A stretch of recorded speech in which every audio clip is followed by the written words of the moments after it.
ভারত ও পাকিস্তানের সম্পর্ক এখনও গভীর অবিশ্বাস আর পুরনো সংঘাতের ছায়ায় আটকে আছে।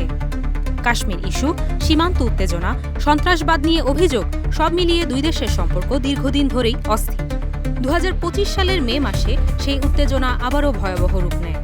সীমিত সময়ের জন্য হলেও দুই দেশের মধ্যে তীব্র সামরিক সংঘর্ষ হয়।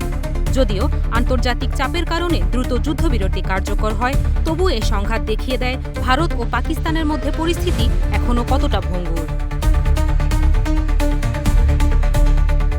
সম্প্রতি পাকিস্তানের সেনাবাহিনীর আন্তঃবাহিনী জনসংযোগ পরিদপ্তরের মহাপরিচালক লেফটেন্যান্ট জেনারেল আহমেদ শরীফ চৌধুরী ভারতকে সবচেয়ে বড় সন্ত্রাসী হিসেবে আখ্যায়িত করেছেন। তিনি বলেছেন, সবচেয়ে বড় সন্ত্রাসী তোমরাই, কেউ তোমাদের কথা শোনে না, কেউ বিশ্বাসও করে না। এরপরই ভারতের সেনাপ্রধান জেনারেল উপেন্দ্র দ্বিবেদী পাকিস্তানকে কড়া হুঁশিয়ারি দিয়ে বলেছেন, যদি ইসলামাবাদ ভারতের বিরুদ্ধে সন্ত্রাসবাদকে সমর্থন দিতে থাকে তাহলে তাদের ঠিক করতে হবে তারা ভূগোলের অংশ হয়ে থাকবে নাকি ইতিহাসে পরিণত হবে। এই মন্তব্যকে ভারতের কঠোর অবস্থানেরই প্রতিফলন হিসেবে দেখা হচ্ছে।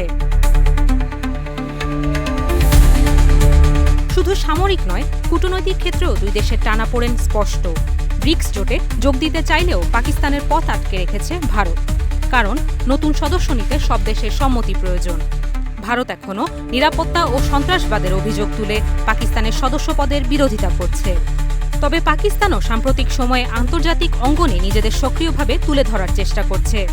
2026 সালে যুক্তরাষ্ট্র ও ইরানের মধ্যে যুদ্ধবিরতি প্রতিষ্ঠায় মধ্যস্থতাকারীর ভূমিকা নেয় ইসলামাবাদ। এতে কিছু আন্তর্জাতিক মহলে পাকিস্তানের প্রশংসা বাড়ে। একই সঙ্গে দেশটির সেনাপ্রধান ফিল্ড মার্শাল আসিম মুনিরের আন্তর্জাতিক গুরুত্ব বেড়েছে বলে মনে করা হচ্ছে। ভারতের গোয়েন্দা সংস্থা রয়ের সাবেক প্রধান এস.এ. দুলাতো বলেছেন, পাকিস্তানকে আন্তর্জাতিকভাবে বিচ্ছিন্ন করার ভারতের চেষ্টা পুরোপুরি সফল হয়নি, বরং বিভিন্ন কূটনৈতিক উদ্যোগের মাধ্যমে পাকিস্তান কিছু ক্ষেত্রে নিজেদের অবস্থান আরও শক্ত করেছে।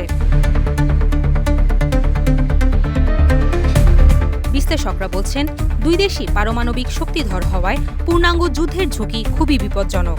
তাই বড় আকারের যুদ্ধের সম্ভাবনা এখনও কম। তবে সীমিত সামরিক সংঘর্ষ বা পাল্টাপাল্টি হামলার ঝুঁকি থেকেই যাচ্ছে।